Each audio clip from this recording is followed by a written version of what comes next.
ایک مولوی نہیں اور طارق مجہول مردود ایک بندہ بھی غیرت مند نہیں بیٹھا جڑا اٹھ کے انہاں سر لاوے۔ سر تن سے جدا کرنے والوں کے لیے مفتی صاحب کا ایک اہم بیان۔ پہلے آپ یہ بیان سنیے۔ کا الزام لگانا یہ بدکاری اور زنا کے الزام سے زیادہ بدتر الزام ہے۔ قتل کی دھمکیاں، گستاخ اور جو فحش گالیاں دی جا رہی ہیں۔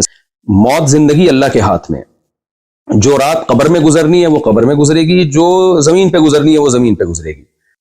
بسم اللہ الرحمن الرحیم، نحمدہ ونصلی علی رسولہ الکریم۔ جب سے کینیڈا والے بیان وہ سوسائٹی میں گیا ہے تو مسلسل سوشل میڈیا پہ ہائپ کریٹ کی جا رہی ہے، اور ایک مخصوص طبقے کی طرف سے جو بہت زیادہ شدت پسندی پھیلا رہا ہے۔ بار بار مجھے کہا جا رہا ہے کہ یہ جو معذرت آپ نے دوبارہ کی ہے یہ بھی قابل قبول نہیں ہے، اور اس طبقے کا بنیادی مقصد یہ ہے کہ میں یہ مانوں کہ میں نے گستاخی کی ہے اور پھر میں گستاخی سے معذرت کروں۔ جو غلطی مجھ سے ہوئی ہے اس پہ میں بار بار معذرت کر چکا ہوں، لیکن وہ طبقہ مسلسل دھمکیاں دے رہا ہے میرے واٹس ایپ پہ، قتل کی دھمکیاں، گستاخ اور جو فحش گالیاں دی جا رہی ہیں، سب کے نمبر بھی میں سیو کر رہا ہوں۔ تو یہ سب کچھ چل رہا ہے میرے ساتھ، تو مجھے خیال ہوا کہ میں ایک علمی لحاظ سے بہرحال میں اس پہ ایک ویڈیو ریکارڈ کرواؤں، کیونکہ جو کچھ میرے مخلص لوگ ہیں، بعض لوگ، میجورٹی نے مجھے گستاخ قرار نہیں دیا الحمدللہ، میجورٹی علماء نے، بلکہ انہوں نے اس کو ایک غلطی ضرور قرار دیا، علمی غلطی، گستاخ قرار نہیں دیا۔ لیکن بعض ہمارے ہی بڑوں سے، بعض ہمارے ہی لوگوں نے بھی اس کو گستاخی سے تعبیر کیا، اور پھر یہ کہا کہ مفتی صاحب نے جب گستاخی سے معذرت کر لی ہے تو اب ان کی جان چھوڑ دو۔ تو اس کو بھی بعض شدت پسند لوگ کہہ رہے ہیں دیکھو ان کے اپنے بڑے کہہ رہے ہیں کہ انہوں نے گستاخی کی ہے۔ اس لیے مجھے گستاخی کے لفظ کو ایکسپلین کرنا بہت میرے لیے ضروری ہو گیا ہے۔ وجہ اس کی ہے کہ جو مخصوص طبقے کے کچھ لوگ ہیں، جو ان کے لیڈر بہت زیادہ شدت پسندی پھیلا رہے ہیں اور اپنی عوام کو، جو عام لوگ ہیں نا، ان کو بہت زیادہ اکسا رہے ہیں میرے قتل پہ۔ کھلی ویڈیو میں جب اتنا اکسا رہے ہیں، آپ یہ ویڈیو کلپ دیکھ سکتے ہیں۔ وہ کراچی ایک مولوی نہیں اور طارق مجہول مردود ایک بندہ بھی غیرت مند نہیں بیٹھا جڑا اٹھ کے انہاں سر لاوے۔ اس وجہ تو یہ بالکل اس بارے کوئی معافی نہیں، اس کتے نو لگام پائی جاوے، وہ کتا بھی نہیں بڑھتا۔ جب کھلی ویڈیو میں اتنا اکسا رہے ہیں تو بند کمروں میں کتنا اکساتے ہوں گے، اور میرے پاس جو الگ سے دھمکیاں آ رہی ہیں وہ الگ ہیں۔ لیکن جو لیڈر حضرات ہیں نا ایک مخصوص طبقے کے، وہ بار بار جو ہے نا گستاخ کی سزا سرتن سے جدا، نعرے بھی یہی لگ رہے ہیں۔ سر سید تھانے کے باہر جو ہمارا قریبی محلہ ہے، اس میں جو تھانہ ہے اس کے باہر بھی یہ نعرے لگائے گئے ہیں ایک کراؤڈ کی شکل میں کہ گستاخ کی سزا سرتن سے جدا، نبی کی ایک سزا سرتن سے جدا، سرتن سے جدا۔ تو میں اس گستاخ کے لفظ کو آج علمی انداز سے ایکسپلین کروں گا، تحقیقی جواب بھی دوں گا، الزامی جواب بھی دوں گا کہ اگر آپ مجھ پہ گستاخی کے فتوے لگاتے ہیں تو پھر آپ ان لوگوں پہ بھی گستاخی کے فتوے لگائیں، تاکہ جو سادہ لوح لوگ ہیں، جو واقعی نبی صلی اللہ علیہ وسلم سے محبت کرتے ہیں لیکن وہ غلط فہمی کا شکار ہو گئے، وہ مجھ سے بدگمان ہو گئے کہ مفتی صاحب نے واقعی غلط گستاخی تو بہرحال کی ہے، بعض لوگ یہ کہہ رہے ہیں، تو میں نے جو غلطی کی ہے اس سے میں رجوع کر چکا ہوں، گستاخی میں نے نہیں کی ہے۔ تو اب میں اس پہ شروع کرتا ہوں۔ دیکھیے، میرا جو بیان تھا میں نے اس میں یہ بات کہی جو کہ غلط الفاظ تھے۔ میں نے کہا قرآن میں گرامر کے لحاظ سے یہ غلط ہے، لیکن اس کو ٹھیک نہیں کیا گیا۔ یہ قرآن کا میں معجزہ بیان کر رہا تھا کہ جو گرامر کے لحاظ سے مسٹیک ہوئی وہ باقی رکھی گئی، لیکن بیان کے دوران ہی مجھے خیال ہوا کہ یہ لفظ، جو تعبیر ہے، جو الفاظ ہیں، میرے منہ سے غلط نکل گئے۔ وجہ اس کی یہ ہے کہ قرآن پہلے ہے، گرامر کے اصول بعد میں وضع کیے گئے ہیں۔ گرامر قرآن کو دیکھ کے لکھی گئی ہے، نہ کہ قرآن گرامر کا محتاج ہے۔ یہ ایک ایسی حقیقت ہے جس کو میں اپنے لیکچروں میں پہلے بیان کر چکا ہوں، کئی بار بیان کر چکا ہوں کہ زبان گرامر کی محتاج نہیں ہوتی، گرامر زبان کی محتاج ہوتی ہے۔ مجھے بیان کے دوران ہی اندازہ ہو گیا کہ یہ الفاظ میرے زبان سے غلط نکلے ہیں، لہذا میں نے بیان میں ہی اس کی کریکشن کی کہ اگر ظاہری لحاظ سے اس میں کوئی غلطی لکھنے میں، ظاہری لحاظ سے، ورنہ تو اس میں بڑی حکمت ہے، گرامر کی ایک مسٹیک اگر ظاہری لحاظ سے میں مسٹیک کہہ رہا ہوں کہ تو وہ کریکشن کیا تھی جو میں نے چلائی بھی ہے کہ ظاہری لحاظ سے ہے، حقیقت میں نہیں ہے، ظاہری لحاظ سے۔ ظاہر کا مطلب یہ کہ حقیقت میں کوئی غلطی نہیں ہے، دیکھنے میں ایسا لگتا ہے کہ گرامر کے قاعدوں کے خلاف ہے۔ میرا خیال یہ تھا کہ اس سے لوگ مطمئن ہو گئے ہوں گے، لیکن وہ بھی میری غلطی تھی، مجھے اس میں اور اچھی طرح سے ایکسپلین بھی کرنا چاہیے تھا اور اسی بیان میں معذرت کر لینی چاہیے تھی، وہ بھی میں نے نہیں کی۔ یہ بھی ایک جرم میرا ہے، اس کی بھی غلطی کا میں اعتراف کرتا ہوں۔ تو لیکن مقصد یہی تھا کہ حقیقت میں کوئی غلطی نہیں ہے۔ ظاہری لحاظ سے غلطی کا مطلب کیا تھا کہ بھئی قرآن میں کچھ باتیں ایسی ہیں جو عام نحوی قاعدوں کے جو قاعدے بعد میں ایجاد کیے گئے ہیں ان کے خلاف ہیں. تو یہ بات صرف میں نے نہیں لکھی ہے، یہ اور بھی لوگ لکھ چکے ہیں، خود بریلوی علماء لکھ چکے ہیں. یہ دیکھیں مقدمہ تفسیر نعیمی، مصنف حکیم الامہ مفتی احمد یار خان نعیمی، یہ بریلویوں کے بڑے عالم ہیں، صفحہ نمبر 20 پہ لکھتے ہیں بعض کلمات نحوی قاعدے کے خلاف معلوم ہوتے ہیں لیکن وہ پڑھے ویسے ہی جاتے ہیں جیسے کہ ثابت ہو چکے.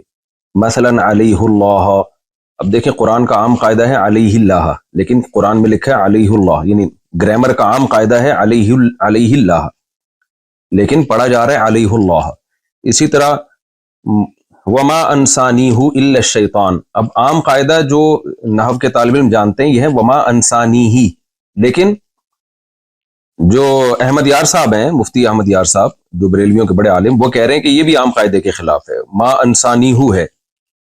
اور تیسری مثال وہی دی ہے جو میں نے اپنے بیان میں دی تھی، لنصفعن بالناصیہ، تو یہ بھی انہوں نے مثال دی. اب میں پوری عبارت دوبارہ پڑھتا ہوں، مثلا علیہ اللہ ما انسانیہ لنصفعن وغیرہ. دوبارہ یہ عبارت پڑھ دیتا ہوں میں. یہ لکھتے ہیں بریلویوں کے عالم بعض کلمات نحوی قاعدے کے خلاف معلوم ہوتے ہیں لیکن وہ پڑھے ویسے ہی جاتے ہیں جیسے کہ ثابت ہو چکے، مثلا علیہ اللہ ما انسانیہ لنصفعن وغیرہ. تو محترم نے بھی یہ فرمایا کہ نحوی قاعدے کے خلاف معلوم ہوتے ہیں، جبکہ میں نے کیا کہا تھا، بظاہر گرامر کے خلاف ہیں، بظاہر گرامر کے لحاظ سے غلط ہیں. تو میں نے تو پھر بھی بظاہر کا لفظ لگا دیا تھا. تو میں پھر بھی مانتا ہوں کہ میری غلطی تھی، مجھے بہت اچھی طرح سے ایکسپلین کرنا چاہیے تھا اور اسی وقت اپنے الفاظ سے رجوع کر لینا چاہیے تھا، لیکن بعد میں نے رجوع ریکارڈ کروایا. اس کی کیا وجوہات تھی، یہ بھی میری غلطی ہے، اس میں بغیر تعویل کے اس کو بھی اپنے کھاتے میں ڈالتا ہوں میں. لیکن اس عمل کو آپ گستاخی نہیں قرار دے سکتے. اگر آپ نے گستاخی قرار دینا ہے پھر بریلوی کے ان عالم کے عمل کو بھی اور ان کی عبارت کو بھی آپ گستاخی قرار دیں. اور میں نے تو ان الفاظ سے توبہ کر لی، ان عالم نے تو توبہ بھی نہیں کی. اب تک تو ہمارے پاس کوئی ایسا ریکارڈ نہیں ہے کہ انہوں نے الفاظ سے توبہ کی ہو.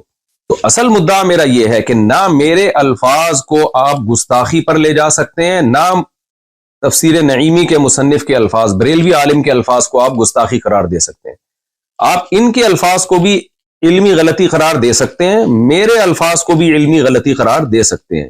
یہ علمی غلطی قرار دینے پر ہمیں کوئی اعتراض نہیں ہے، لیکن آپ اس عمل کو گستاخی مت قرار دیں، کیونکہ اگر یہ ہے تو میں گستاخ ہوں تو پھر یہ بھی گستاخ ہیں، اور وہ تمام علماء گستاخ ہیں جنہوں نے اس علمی نقطے کو اس انداز سے بیان کیا ہے. دوسری روایت دیکھیں، عن ہشام بن عروۃ عن ابیہ قال سألت عائشة عن لحن القرآن ان هذان لساحران وعن قوله والمقيمين الصلاة والمؤتون الزكاة وعن قوله والذين هادوا والصابئون فقال يا ابن اختي هذا عمل الكتاب اخطأوا في الكتابة. رواه الطبری فی تفسیرہ جلد نمبر 1 صفحہ نمبر 18. علامہ طبری رحمہ اللہ تعالیٰ اپنی تفسیر کی جلد نمبر 1 صفحہ نمبر 18 میں لکھتے ہیں، اور یہ روایت مصنف ابن شیبہ میں بھی ہے. فرماتے ہیں کہ عبداللہ بن زبیر جو حضرت عائشہ کے بھانجے تھے، انہوں نے سیدہ عائشہ رضی اللہ تعالی عنہا سے قرآن کی بعض آیتوں کے متعلق پوچھا. ظاہر ہے وہ آیتیں عام گرامر قاعدوں سے ہٹ کر تھیں. تو حضرت عائشہ رضی اللہ تعالی عنہا سے ان کی جب تفسیر پوچھی تو حضرت عائشہ نے فرمایا کہ یا ابن اختی، اے میرے بھانجے، ھذا عمل الکتاب اخطأوا فی الکتابہ، یہ کاتبوں کا عمل ہے جنہوں نے کتابت میں خطا کی ہے. تو یہاں بھی سیدہ عائشہ کا مطلب، خطا کا مطلب یہ نہیں ہے کہ سچی مچی میں غلطی کی ہے، وہ خطا یہ بیان کرنے کے لیے بتا رہی ہیں کہ یہ جو عام قاعدے جو گرامر کے اصول کیے گئے ہیں، یہ عام قاعدوں سے ہٹ کر انہوں نے اس کو لکھا ہے. جمہور حضرات نے یہی مفہوم بیان کیا ہے اس کا. تو یہاں بھی میں یہ کہوں گا کہ کیا آپ سیدہ عائشہ کو بھی معاف نہیں کرو گے؟ آپ یہ کہو گے انہوں نے معاذ اللہ دعویٰ کیا ہے کہ قرآن میں تحریف ہوئی ہے، قرآن کو غلط لکھا گیا ہے اور قرآن کی کتابت کے طریقے غلط تھے. یا علامہ طبری جو بڑے مفسر ہیں، جن کو دیوبندی بھی مانتے ہیں، بریلوی بھی مانتے ہیں، اہل حدیث بھی بہت بڑا مفسر مانتے ہیں، آپ ان کو گستاخ قرار دیں گے کہ انہوں نے سیدہ عائشہ کا یہ قول نقل کیا اور پھر سیدہ عائشہ کو گستاخ نہیں، کیونکہ آپ لوگ تو کہتے ہیں گستاخ کو گستاخ قرار نہ دینا بھی گستاخی ہے. تو کیا ہے معاذ اللہ آپ ان سب کو گستاخ قرار دیں گے؟ ظاہر ہے آپ یہ کہیں گے کہ ایک چیز ہے جس کو یہ اپنے الفاظ میں بیان کر رہے ہیں. اور پھر میں بار بار بتاؤں، یہ سب کا امت کا اتفاق ہے، میں مفسرین کے حوالے بھی دے سکتا ہوں اور میرے پرانے بیانات بھی مل جائیں گے اس پر، کہ گرامر قرآن کی محتاج ہے، قرآن گرامر کا محتاج نہیں ہے. اس زمانے میں عربی کے قواعد و ضوابط منضبط نہیں کیے گئے تھے، گرامر کو بعد میں وضع کیا گیا ہے. تو جو اکثر قاعدے اور کلیے جو انہوں نے وضع کیے ہیں تو قرآن کی بعض آیتیں ان اکثر قاعدوں پر منطبق نہیں ہوتی تھی، لیکن ان کی بھی بہت سے حضرات نے تعویل کی ہے. جیسے لنسفام بن ناسیہ میں عین کے بعد جو نون آ رہا ہے، تو نون میں بہت سے حضرات نے کہا ہے کہ یہ گرامر کے قاعدوں کے مطابق ہے، یہ گرامر کے قاعدے کے خلاف بھی نہیں ہے. مطابق اس لیے کہ یہ جو نون تاکید ہے نا، اس کو الف کے ساتھ بھی لکھا جاتا ہے، اس کی کچھ مثالیں بھی دی ہیں. تو یہ دونوں اقوال علماء میں پہلے سے چل رہے ہیں. کسی نے کہا کہ بعد میں جو قواعد و ضوابط وضع کیے گئے، بہت ساری چیزیں اس قاعدے پہ منطبق نہیں بیٹھتی، تو کوئی بات نہیں، اس سے قرآن کا غلط ہونا ثابت نہیں ہوتا. وجہ اس کی گرامر تو بعد میں آئی ہے. اور بعض نے کہا نہیں بھائی، گرامر جو اس دور میں گرامر تھی، جو اصل ہے اس کے پہ شواہد بھی پیش کیے، انہوں نے دلائل بھی پیش کیے کہ اس کے مطابق یہ گرامر کے بھی عین مطابق ہے. تو یہ شروع سے اختلاف چلا آ رہا ہے اور یہ سب کی تعبیرات ہیں. ابھی تو میرا مدعا صرف یہ ثابت کرنا ہے کہ اگر مجھ سے الفاظ میں غلطی ہوئی ہے اور آپ اس کو گستاخی قرار دے رہے ہیں، جبکہ میں ان الفاظ سے غلطی سے بار بار رجوع بھی کر چکا ہوں، تو کیا آپ ان بڑے بڑے حضرات کو بھی معاذ اللہ نقل کفر گستاخ قرار دیں گے؟ تو ہمیں اس طرز عمل پہ غور کر لینا چاہیے.